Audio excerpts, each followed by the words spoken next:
Welcome to LOA Today. Walt Thiessen and Alyx King here. Today is Wednesday, January the 30th, 2019. It's 8 a.m. in New York, 5 a.m. in Los Angeles, 1 p.m. in London. Sydney, Australia is at 12 midnight. Wherever you are in the world, thank you for tuning in for another episode of LOA Today, your daily dose of happy. And I am very happy to report and announce that Alyx King is going to be joining me on the Wednesday morning podcast from this day forward. Cindie is going to still be around. She'll be doing the Wednesday afternoon podcast. But for various personal reasons, she's just not able to do the morning podcast either on Tuesday or Wednesday for the foreseeable future. There is, however, the chance that she'll be back at some point, and if that happens, then we'll be 3, and that'll be good. But for the moment, we're 2. 2 is good too. 2 is a good number, I still say. But 2's good. Yeah. And I love you immensely, Alyx. I have to say though, I love Cindie too, and I'm going to be kind of missing her a little bit. So I think you can allow that. Well, I wouldn't expect any less. Absolutely, yeah. So that's the way that's playing out. But anyway, we're seeing people starting to work their way into the chat area, which is fabulous. Hope you guys are off to a good start today. I was giving some thought to what do we do. This is supposed to be another Neville Goddard day because that's what I do with Cindie. Right. Normally. But obviously that was not going to work out too well. I don't think have you read anything from Neville? I don't think you have you? Not a thing. Not a thing. Yeah, that's what I thought. Okay. So just wanted to make sure. I didn't want to make too many assumptions. But speaking of assumptions, that was one of the things I wanted to talk about today. Because I was noticing, I've been noticing quite a bit lately, how in the media at large, and I don't mean just news media, I mean like entertainment media, I mean every kind of media you can think of, there is a tendency going on these days that, quite honestly, I don't like very much. And I think a lot of people don't like it too much. We usually dismiss it as, particularly online, as being clickbait. But there is a tendency now to headline stories and articles and so forth with outright lies. Just things that are not even true at all. And that's kind of challenging because, we are deliberate creators. We understand the importance of imagining what we want instead of what is real. But by the same token, we live in a real world where, it kind of helps if you really know what the real is. I mean, if you're going to, at least in some way, live in the real world, you want to know what the reality is. Doesn't mean you want to make that your permanent thought process, but you at least want to know what the ground you're standing on isn't going to move 5 seconds later and all of a sudden be replaced by something entirely different. I saw... I was doing some surfing around this morning before the show, and I saw one of these clickbait things that said something about, they had an article about the classified photos from Woodstock showing just how much more horrible it was there than we thought. I'm thinking, I saw that. Did you see that? I'm thinking, are you kidding me? I mean, really? and so I actually gave in and I clicked it because I just wanted to see, did they actually have something else I didn't know about? And of course not. It was just all the usual Woodstock photos. And I'm thinking, why is it that we're even paying attention to them? Because I did. I mean, quite honestly, I paid attention. I didn't really fall for it. I knew what was coming, but I clicked it anyway, just because I wanted to see, are they really that stupid? Or are they really that crazy? Or is it I'm the one who's stupid because I clicked the darn thing? So...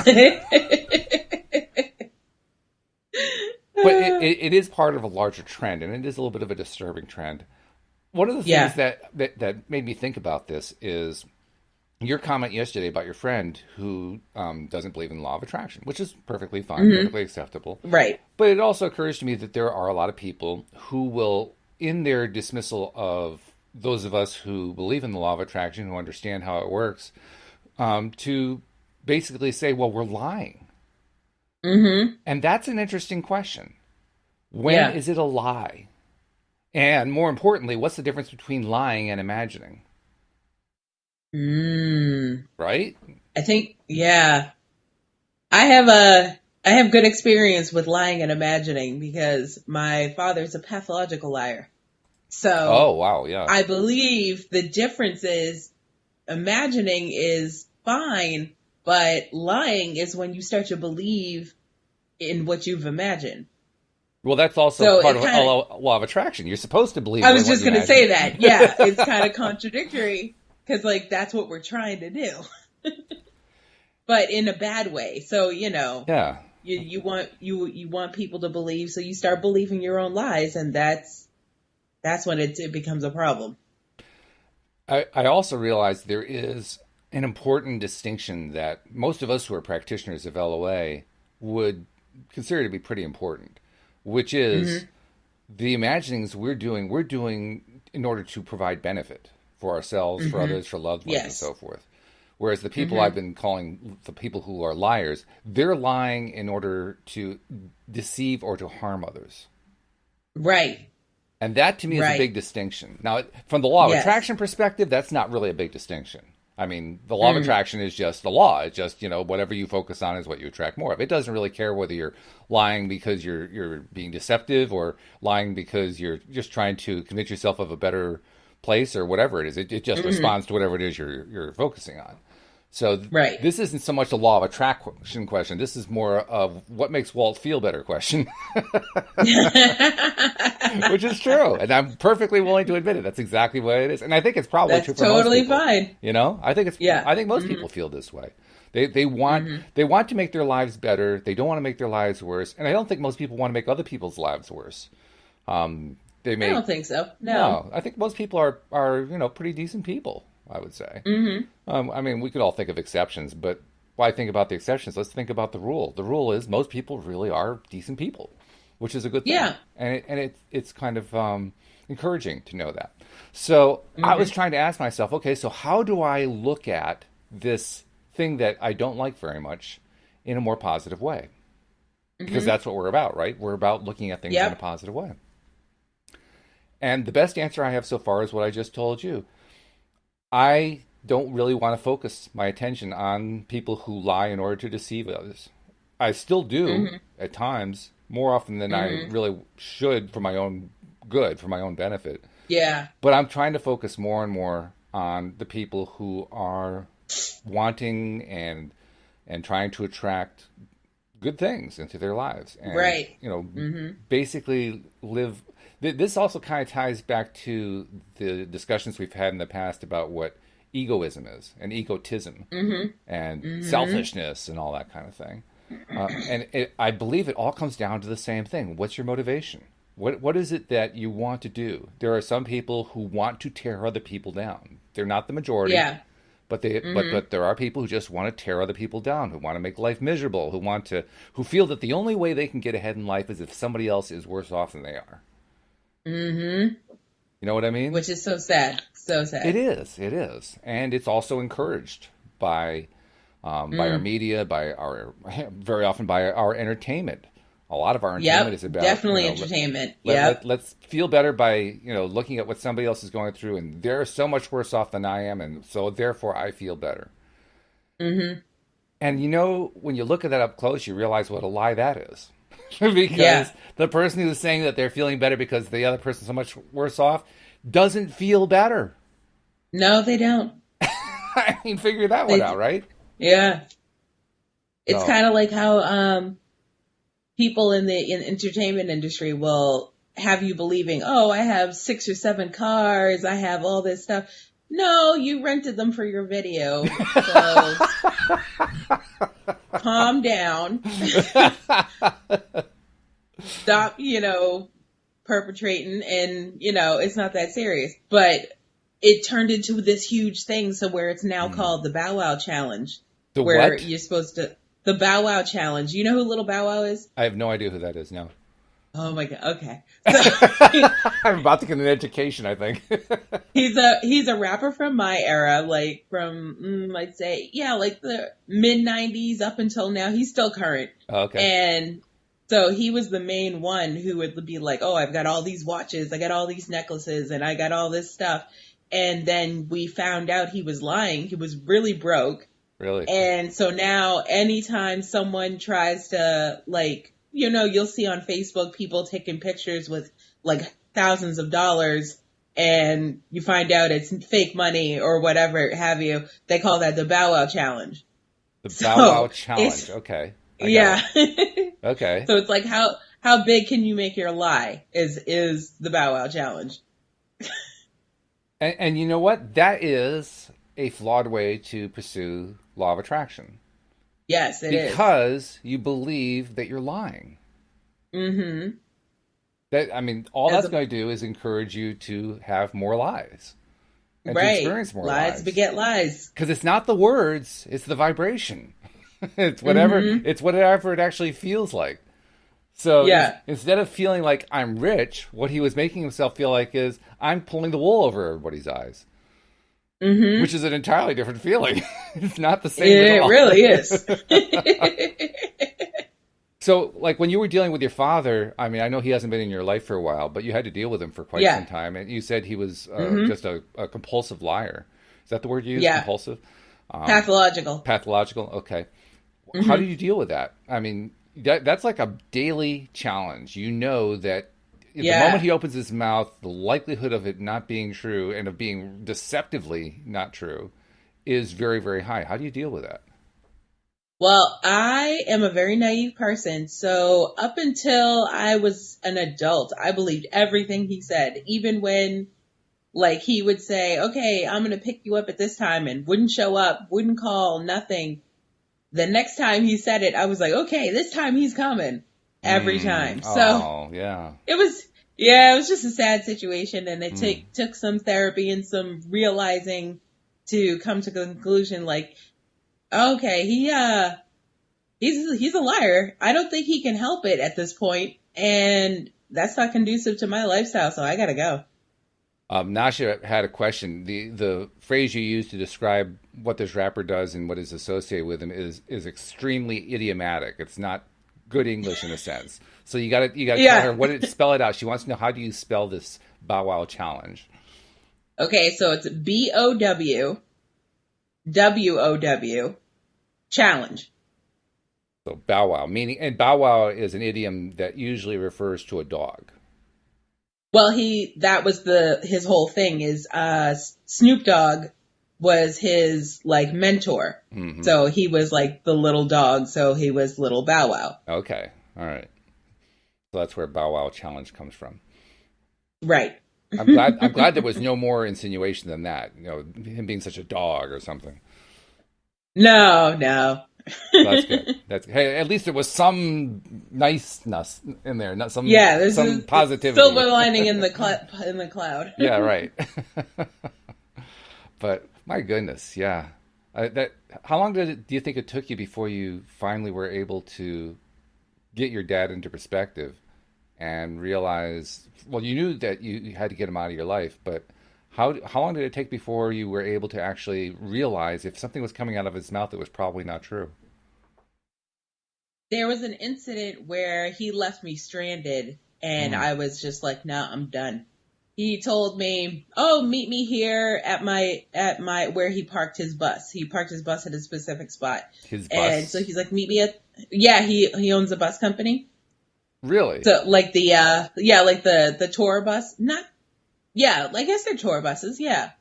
So like the ones that you would take, like, going across the country and stuff like that. Yeah, he owns those.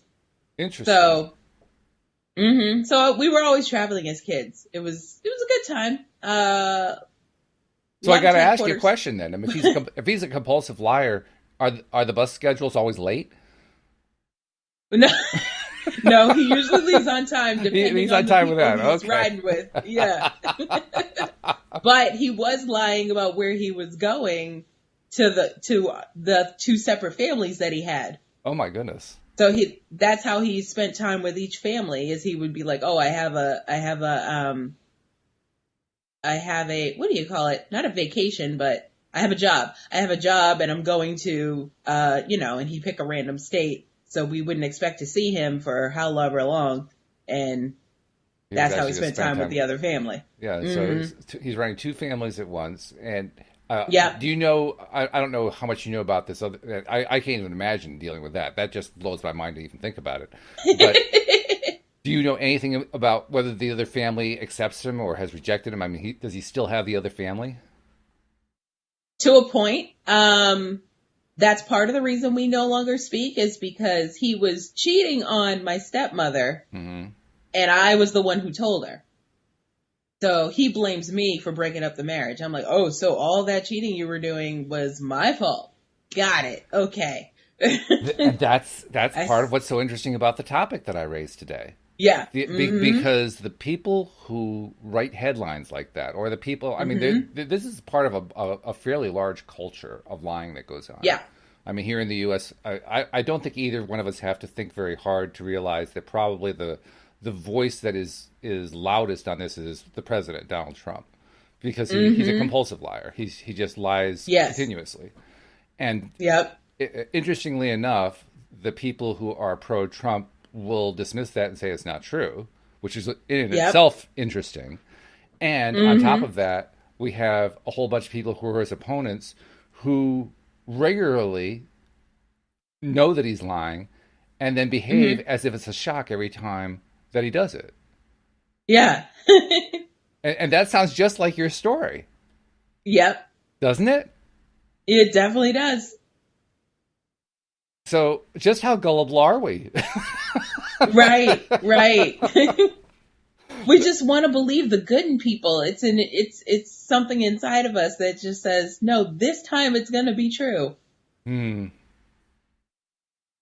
That's a very good point. Yeah. That's exactly what happens. We do want, we want it to be true. We want to know that the other person is being honest with us. Right.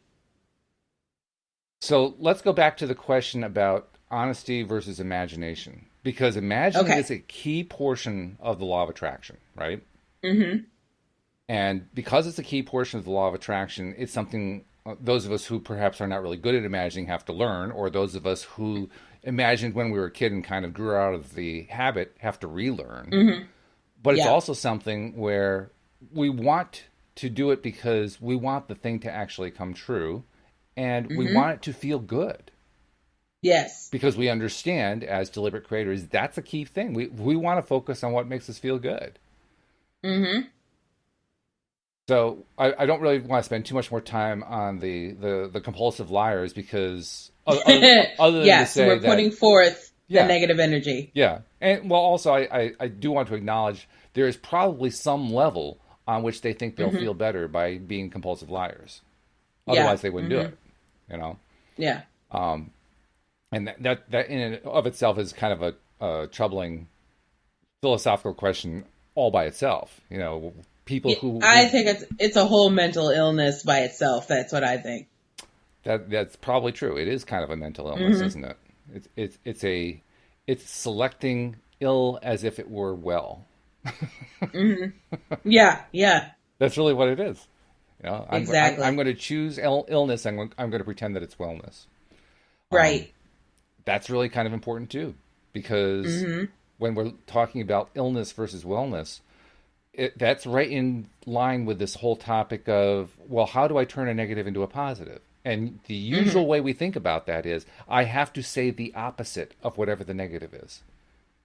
I have a perfect story for that.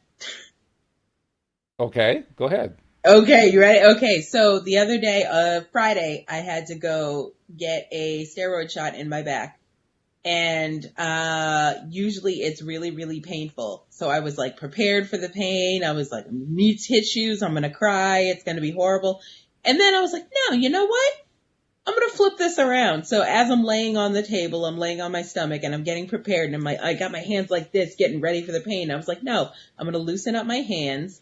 I was like, at first I was like, this isn't going to hurt. And then I was like, no, I don't want to use the word hurt.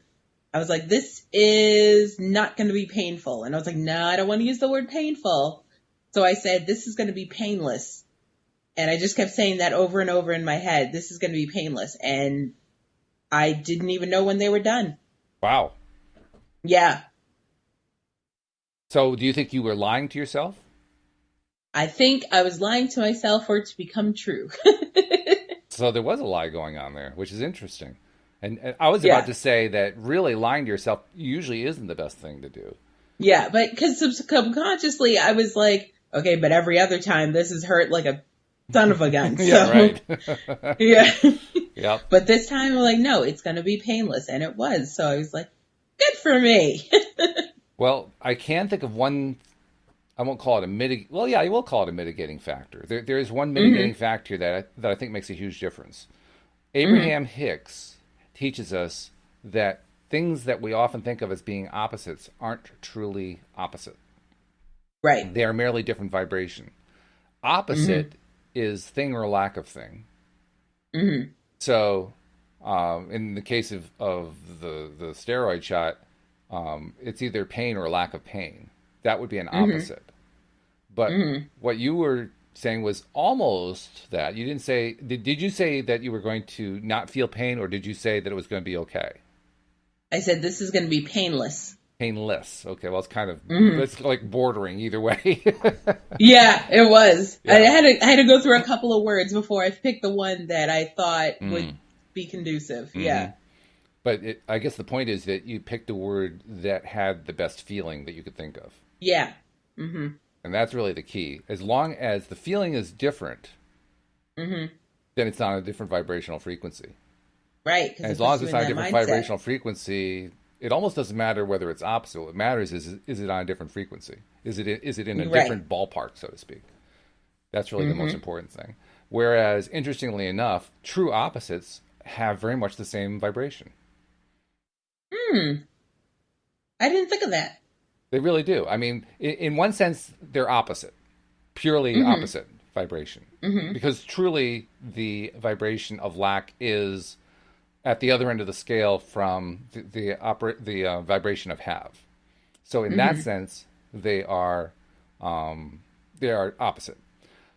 In another sense, though, they can be very similar. And that is, if you are treating lack of as equivalent to having in your own mind, you're turning the vibration of having into the vibration of lack, and it becomes basically the same thing as just lack. Wow, so it's a waste of time. It is. Well, it's a waste of time depending on what you believe.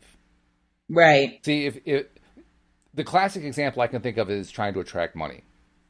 The average person who tries to attract money almost always fails, particularly if it's a large amount of money. And the reason they fail is because they're putting out there, oh, I so believe that money's going to show up and so forth. And they're talking themselves into it. The very act of talking themselves into it shows they really don't believe it. Right, so there's this underlying vibration going on, right? This underlying vibration that says, yeah, I know I'm lying.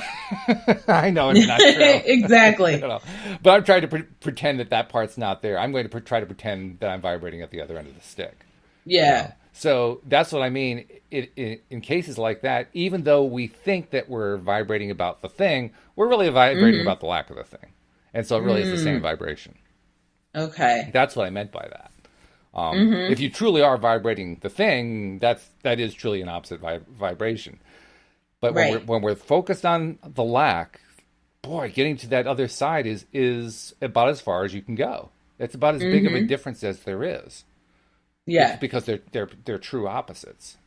And that's what makes it so hard. Money is particularly hard if you're in a bad health situation where you have chronic pain or chronic sickness or whatever. Yeah. That's another situation where the two ends of the stick are so far apart vibrationally that it just seems impossible to get there. And you can try to fake your way there. You can try to force your way there. And I've done that. Sometimes you can do it. Sometimes you can actually convince yourself that you really do feel the health end of the stick. And there are techniques used to do that. And that's a good thing to do. It's a very good thing to do. I'm just saying, when we don't succeed, we're actually reinforcing the other side. It's challenging. It's challenging. I totally see that. But it helps us to understand why it is that the things we want most are so difficult.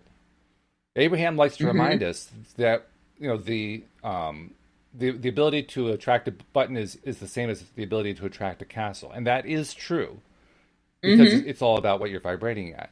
But it also fails to take into account the fact that when it's something that we feel really strongly about because we have this real strong feeling of lack, then it is a long way to get to. It is really, it can be very, very difficult to shift because of that difference. Yeah.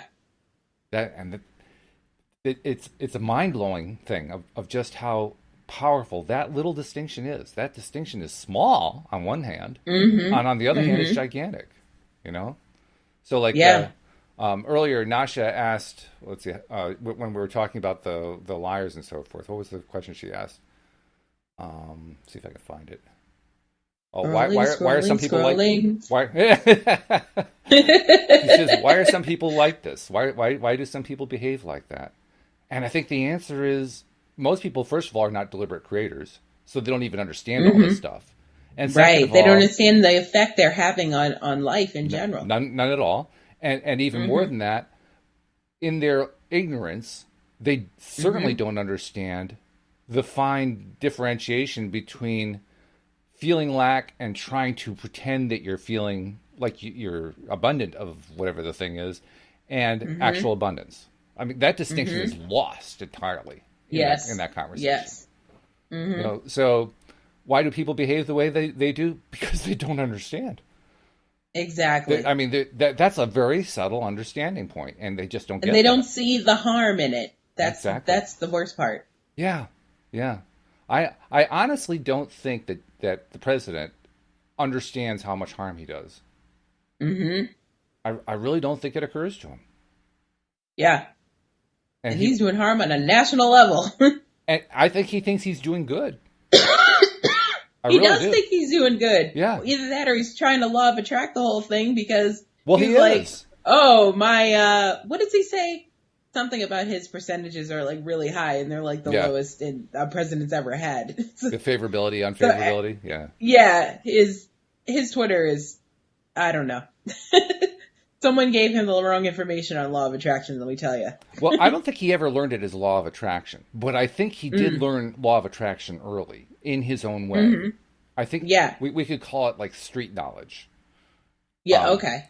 And his street knowledge, in a sense, is one that worked very well for him because he was able to use law of attraction to get a lot of stuff. He screwed up a lot of things. He has a long history of bad investments and so forth and making bad decisions. Oh, yeah. But he also had enough wins that it just reinforced for him, all I have to do is want it and it'll happen. Yep. And that's all it takes to build up the confidence, just to have enough wins and it's going to happen. So I I can actually point to one thing he did do that involves lying that actually did benefit the American people. And it also benefited a number of people around the world. Gas prices are pretty low right now. That is because of Donald Trump. Okay. Donald Trump, I'll give him that one. And I won't go into all the details about how this works, but because of the nature of the way the market works with OPEC and the Russians and so forth, he took advantage of a particular scenario that was going on to basically deceive the big producers into thinking that Americans were going to be pulling out the Americans were basically going to be trying to cut off Iran and Iraq from the world supply, and basically imply all these, these sanctions. And then he reversed course and made them think like they're going to have full entry. And that series of steps that he took basically caused all of the producers to speed up their production, thereby driving the price down to compensate for what they thought was going to be a massive increase. And of course, interesting. And of course, he lied, so he never was going to do any of the things he talked about. So they just knocked the price down, and now they're kind of stuck. They're actually, because of the dynamics of the market as it is right now, they're kind of stuck in this low price negative vortex. Which is positive for us. It's positive for us, yeah. So I got to give him credit for that one. I mean, it was sleazy, but it was smart. He's a smooth one that way. He is. He really is. And I know he's bragged about that one. I know that he's proud of the fact that he brought oil prices down. Now there is, of course, another side to that. The other side is it doesn't stay that way permanently. The market will eventually correct itself. So it's a temporary condition. But while that condition obtains, so to speak, we'll experience lower prices. And that's fine. I will vibrate high in my You'll vibrate high on that, right? But that's just it. That's how somebody who is a perpetual liar feels good. They find a way to justify what they're doing within their own minds. And he found a way to justify it in his own. And this particular one actually benefits a lot of people. Never mind that other things that he's advocated harm a lot of people. This one helped a lot of people, so he takes credit for it and considers himself the best president of all time. Yeah, okay. But isn't that similar to the way your dad operated? Yes, that's exactly how my dad operates. Right? Yeah. Yep. I mean, that's when you're a compulsive liar. You find ways to justify your lies. Yep. And because you got to believe them, right? That's how you sell somebody on a lie. Exactly. You have to believe your own lie. You have to make it sound so convincing that nobody could possibly detect that you're telling a lie. Exactly. Like, he could probably pass a polygraph. I guarantee it. It reminds me of, what was the movie? It was one of the Ocean movies, Danny Ocean. He and his team of thieves who break into casinos and so forth to steal. I just watched Ocean's 8. It was so good. Oh, yeah, right. Well, there was one of the other Ocean movies starring, what's his name? George Clooney? Clooney. Yeah, George Clooney. Yeah. Mm-hmm. And I don't remember which one it was, but one of his team has to pass a polygraph. And so they outfit him with something that in his shoe that when he steps on it, it gives him an electric shock, and he's really uncomfortable. So he goes through the entire interview feeling really uncomfortable, and the polygraph detection says he's really uncomfortable. And so when he's not telling the truth, they can't tell the difference. So the person who interviews him says, I would have sworn you were lying through the whole thing, but the machine says you're telling the truth. I think it was Bernie Mac that had to take the polygraph, if I'm not mistaken. No, I don't think it was him. Was it? I don't think so. No. It was the guy. How many Oceans movies are there? There's 11, 12, 13, and then with Sandra Bullock, there's 8. Okay, because obviously I saw 8. I saw 11. Mm-hmm. I think I saw 12, and I was highly disappointed, so I definitely didn't see 13.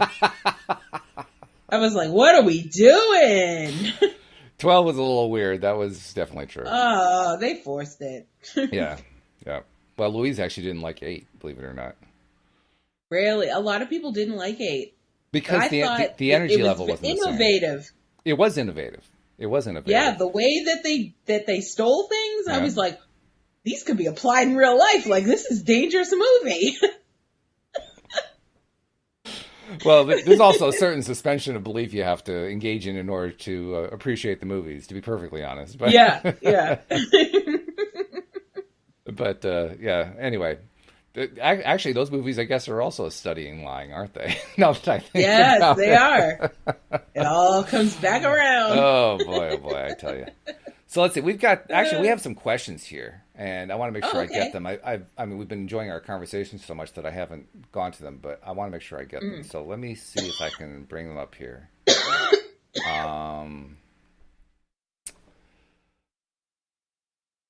Okay.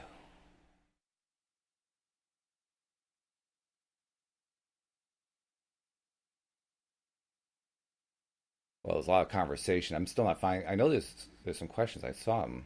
Where are they? Oh, actually, what we have here is it's a success story, I think. Let me just read it. Paula pasted this. Let me see what she posted. What she said. Do we have to get you a magnifying glass for your birthday? I know, it's awful. It's just... I should talk. I'm supposed to be wearing glasses, but I don't. I used to be so good at seeing small type and reading it, and I just can't see it anymore. My eyesight just doesn't do it. Anyway, she says she's responding to something that Shireen was the one who asked the question. She says, I want a full-time job. What do I do more to find a job? I'm 49 years old and getting stressed by this job haunting a lot. I like that, job haunting, as opposed to job hunting. Talk about like a hidden belief cropping up to the surface, popping up to the surface by saying haunting. But well, let's address her question first, and Paul addresses it as well. But let's address it ourselves first. You're needing a job, you can't find a job, you've been hunting, you're not getting anywhere. What's your solution on that? I mean, I know you actually don't do a job outside in the real world because of your medical conditions and so forth, but you did at one point. So how did you handle that? Yeah. I created the job for myself. Like, I think I told this story before, but I'll tell it again. when I first got out of hair school, you're supposed to apprentice or, wash hair or, be an assistant. And I was like, nah, I'm not doing that. Skipping that step. I want my own chair. I'm a good hairstylist. I know what I'm doing. And so I went from salon to salon and I pitched that idea until one salon was like, all right, let's see what you can do. And they gave me a model and I did the model and they were like, you have your own chair. So I created the job myself. So maybe that's cool. What she needs to do. Maybe she needs to finagle a way to create, maybe she needs to start her own company doing what she loves to do. Well, you didn't even start your own company. You worked within existing companies. But, yeah. But what I eventually started my own company, but yeah. Right. But what I like about what you did is you thought outside of the box. Yeah. But that's what we call thinking outside the box. Inside the box is where you do everything the conventional way. The conventional way would be what they wanted you to do. You have to go through this whole series of steps, and you said, no, I don't want to go through those series of steps. I'm going to just skip a bunch of the steps and go right to what I want. So you created a new idea about how a chair can be assigned to a stylist. And he said, I'm going to follow through on that belief, even though it doesn't currently exist. And that was way before law of attraction, and that was I've never been an inboxer. Like, you can never put me in a box. So I do what I want, and good things happen to me, and that's how my life has been. Okay. And let me see what Paula had to say in response. She says, knowing what you want and then scripting as if you already have it, using past tense language and letting go and taking action. So, for example, I'm so thankful that I now have a job that I absolutely love. I work close to my home, so the drive is so quick and easy. I work 9 to 5, and those are the hours that suit me well. I'm surrounded by colleagues that are happy, vibrant, and I get on with them so well, including management. We all go out socially, which is fun too. My pay is amazing. I afford all of my utility bills easily, and I have so much left over at the end of the month for me to spend on what I want. Thank you, universe. So, I mean, that's I like it. Do that. That is good, isn't that? Yeah. I might have to steal that. I personally might make different selections, different choices about what it is I'd want, because I've actually been friends with management, and I found that actually isn't such a good idea. But that's not my dream. That's her dream. Her dream in her scenario was she wanted to be on a social basis with management. Great. Okay. So there you go. That's how you do it. That's good. I like that. Yeah, see, for me, I am the management, so... Yeah, right. I haven't had to do that. Our social life is great. That's right. It really sucks, I tell you, when you're your own manager and you're tough on yourself. Then you don't want to go out with yourself anywhere. Like, all right, it's time for your yearly evaluation, and to be honest... I learned very early on, annual evaluations are about the worst thing you can do. Yes. They really are. They're just terrible. Because their purpose is not to build somebody up. Their purpose is to tear somebody down. Right. In hopes that they'll do better next time. Which is, now that you understand how law of attraction works, you can tell, well, that doesn't make any sense at all. That's ridiculous. It's crazy. Yeah. Oh, yeah. If I tear myself down enough, or if I tear my employee down enough, they're going to work better. And there's absolutely no empirical evidence to support it. No.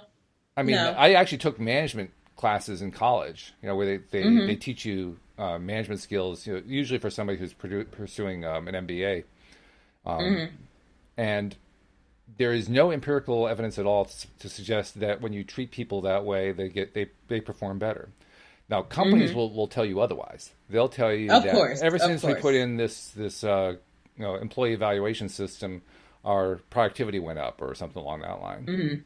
Yeah. But what management studies show is that any such change like that is temporary. It never lasts. It doesn't hold. It's not sustainable.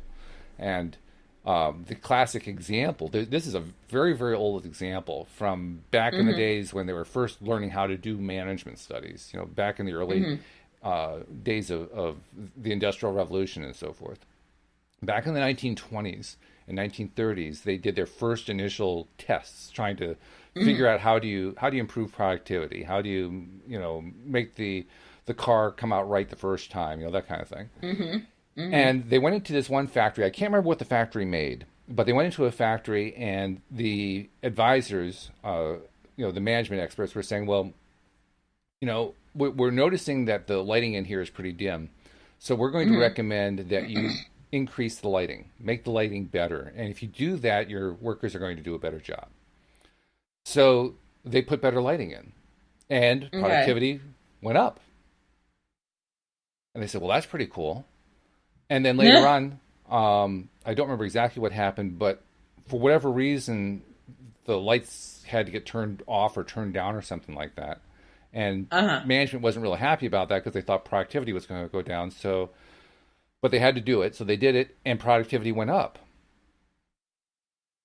And they said, what? Okay. And then they were able to put the better lighting back in, and productivity went up. Huh. And they're saying, what's going on here? It took them quite some time to figure out. It had nothing to do with the lighting. What it had to do with was the workers realized that management was trying to make their lives better. And every time they tried to make their lives better, they worked harder. I like it. Yeah, that totally makes sense. It had nothing to do with lighting at all. It had to do with whether or not. Because I was like, where is the story going? Yeah, that's all it was. So that kind of points to how you can draw incorrect conclusions from data. It's what the statisticians call the difference between causation and correlation and causation. Correlation meaning two things happening at the same time. But one doesn't necessarily cause the other, whereas causation, one does cause the other. And that concept shows up a lot. It shows up a lot among deliberate creators, law of attraction people. That's where we end up with things like, well, all I have to do is, even though I'm feeling a tremendous amount of lack, I can just force myself into not feeling lack and everything will work out just fine. And there are some people who successfully flip over to actually feeling they have. They're able to leave the lack feelings behind, and others can't. But because some can do it, they say, well, there's the causation. So all you have to do is just force it. It's actually correlation, because it's not truly proven at that point. It's only proven for certain people under certain circumstances, but not for other people under other circumstances. Right. Boy, that stuff gets confusing. Yeah, I know, right? So, let's see. Do we have any other questions going on? We've got a lot of people sharing some great tips, saying hello, all that kind of thing. I just took a phone call. Shelley says, you just have to change it up. Annual awards. Ooh. Interesting concept. Yeah. Yeah, it's certainly better than evaluations that are showing you everything you're doing wrong. Annual, it doesn't have to be annual. Any kind of reward for doing something well, that's going to be a good thing. Yeah, I was definitely on my best behavior in school when I got a gold star. Yeah. I needed that gold star at the end of the day. I needed it. I always wondered about that, because I kept thinking to myself, well, what good is the gold star? I don't know. It was shiny. Nobody else had one. Yeah, right. It was just coveted. There's actually a whole science about that. Gamification, they call it.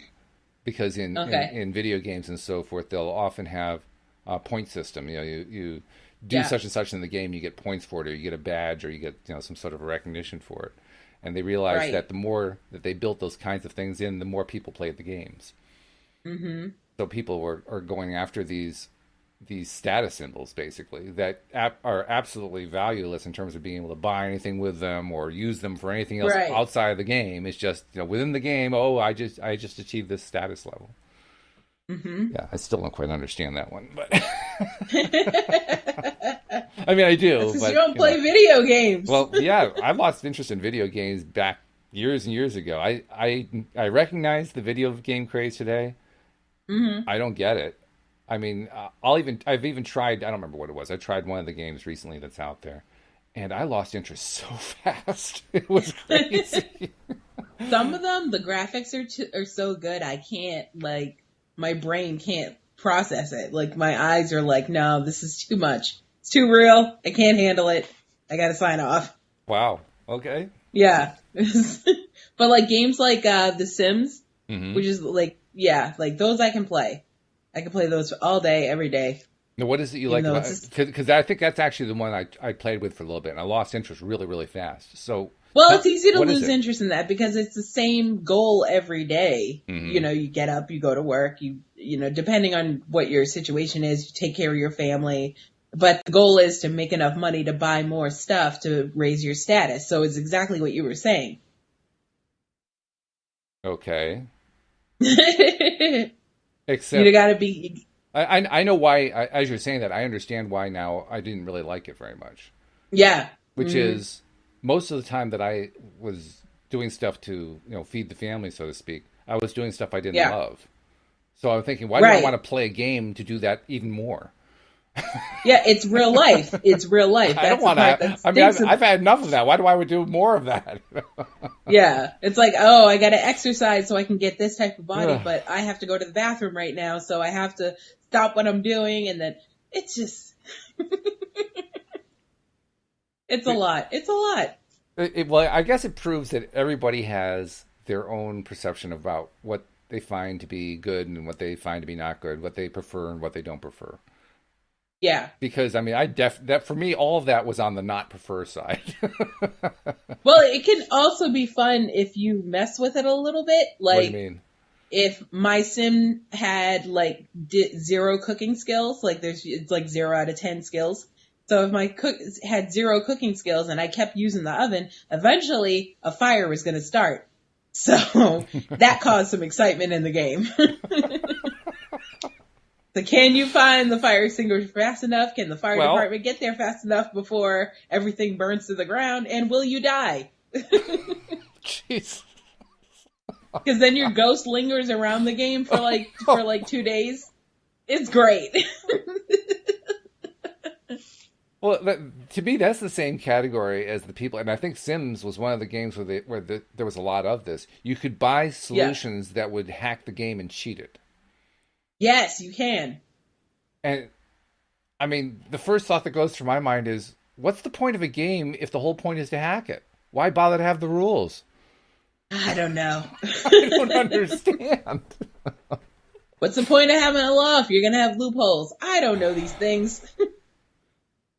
Well, I know enough about the law to understand just how dysfunctional it is anyway, so I can at least kind of explain it away that much. But, I mean, it's not like with the law, you don't have a lot of choice. You know, you have to obey the law. That's just the way it is. Yeah. Sims, you don't have to obey Sims. You don't have to play the game. It's voluntary. Yeah. You're volunteering for the pain. And I'm thinking, wait a minute, what's going on here? Are we so conditioned to look for pain that we look for it in our entertainment too? And honestly, I think that's part of it. Yeah. I think there's a lot of that going on. A lot of therapists recommend it for social anxiety. Really? I don't know why. I guess it's so you can learn how to interact with people, because that's part of the game too, is learning to make friends. You have to have a certain amount of friends to have a certain amount of status. So I'm like, okay. But I'd rather talk to the people in the game than talk to people in real life. So I don't see how that's going to work. Well, that's my thought. I mean, if what you need to do, if the therapist wants you to learn to interact with other people, wouldn't it be better to interact with other people? Well, that's when the game goes online, you can actually talk to actual other people. So now we're in the same realm as like dating apps. Yeah. Mm-hmm. And didn't we do a show where we talked about how dating apps leave us in a place where we don't actually have communication going on? Yep. So definitely we're true. going to teach people how to better communicate by putting them into environments where there's no real communication going on. Mm-hmm. Yep.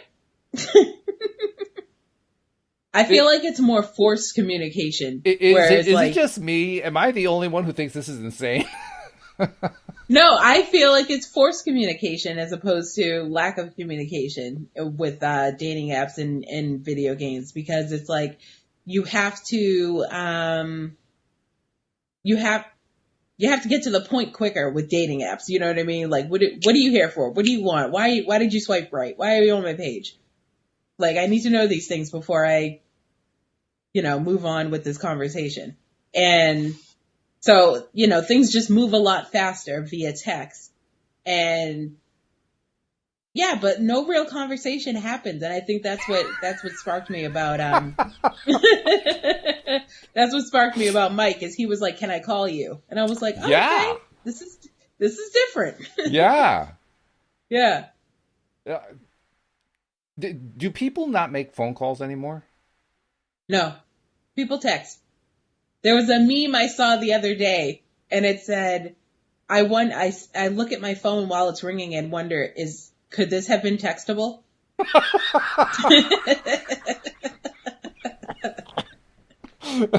Oh.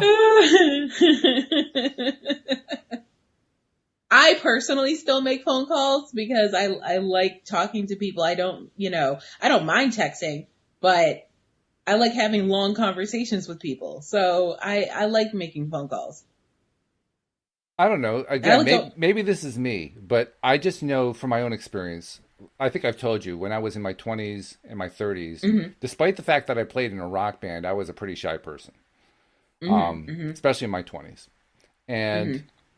I mean, I just didn't hardly communicate with anybody most of the time. And I knew I needed to change that pattern. I knew mm-hmm. I had to learn how to interact with people and so forth. Mm-hmm.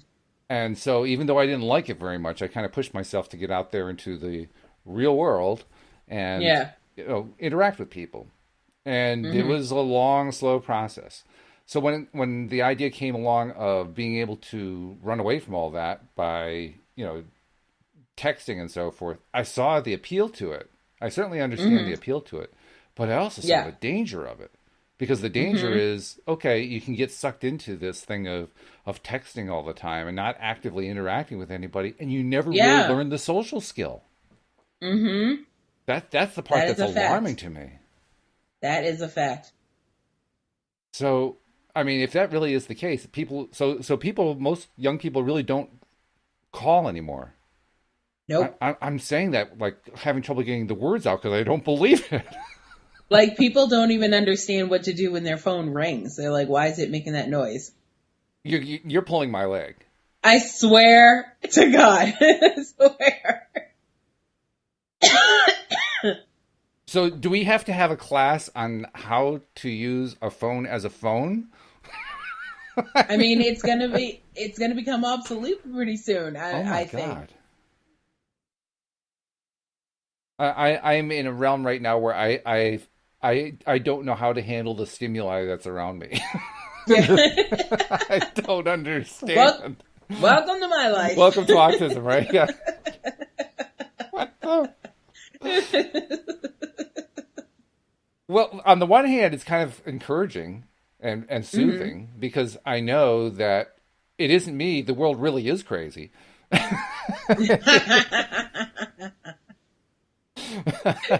It's good to know when you have that feeling. Absolutely. Like, okay, I'm not alone. I'm not alone.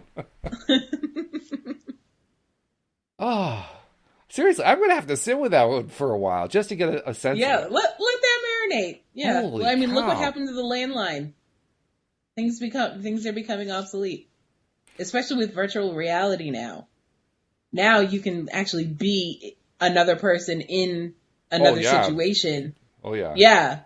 Yeah. That's and you're online talking to other people. So it's like, it's insane. Yeah, Watch the movie Ready Player One. This is the era we're heading into. Ready Player One? Yes. All right. I'll make a note. Ready Player One. It's a very good movie. Steven Spielberg movie. And, you'll see exactly what I'm talking about. Well, we've got a few minutes left. I want to bring up one other concept, and that's the concept of discouragement. Because people who are trying to learn how to do the law of attraction can easily get discouraged because they aren't getting the results that they're expecting to get. And I'm bringing this in now. I almost left it alone. I figured, well, we could talk about it in another show. But I'm realizing there's a big connection to what we've been talking about with discouragement. Mm-hmm. Because when you have an entire society that's moving away from direct interhuman communication and replacing it with electronic text communication that eliminates it eliminates sight, eliminates most of the feelings, and by feelings I mean the senses, It eliminates the senses, so eliminates all of the sensory cues that we rely upon to understand what another person is communicating to us. And it keeps us at a distance from almost everything. So by maintaining that distance, we lose, I'm going to say it very bluntly, we lose intimacy. Yes. We lose the ability to closely interact with people that we care about. And so my question is, how does discouragement feed that? Because I think it does. I think discouragement is fed by and feeds that. I think it's one of these negative vortex things where the more that we get away from personal intercommunication on a personal level, not an electronic level, the easier it's going to be for us to be discouraged. What do you think? Am I crazy? Do you think, or do you think of it a little bit differently? How do you think about it? I don't see the correlation. You don't? Okay. No. I don't know, because I don't feel like, I mean, I guess in one way you can say people that discourage, don't call me. I prefer that you text me. And then and that begets, okay, now I'm in a texting relationship with this person, and then that's how we talk, and then that begets, okay, that's how I talk with everybody now. So I guess I kind of see your point. Yeah, because at what point does it become encouragement? Right. It doesn't. That's the thing. It doesn't, and that's the point. Yeah. So as long as it's you have to take that upon yourself. But how can you? You no longer have the avenue you used to have of that interpersonal connection. Okay, so well, this is where I think all the video chatting apps that are becoming popular are coming into play. Yeah, like sure. FaceTime because we're reintroducing a sense that should have been there all along. Sight. Right. Yeah. Yes. So that's an improvement. Yes. Now all we need to have is the app that also includes touch and smell-o-vision. They are working on that. They are working on it. They are. I've seen stuff. Yeah. Yep. And then at some point we realize that we're in the Matrix. Yep. Basically. And I'm not sure if that feels comfortable or not. I'm not really sure about that one. I think I'd rather stay in the Matrix and be ignorant to the whole situation because I like the way things are right now. I don't want to be in a pod. Okay. So there you have it. Alyx has volunteered to be food for an alien race.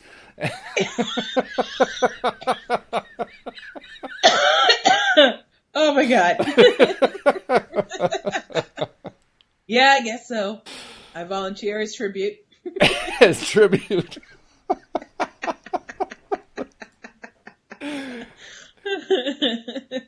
Well, it's scary. In one sense, it's like that's really where we're going with this thing. And at some point, you kind of shake your head and you say, "Really? That's where we want to go?"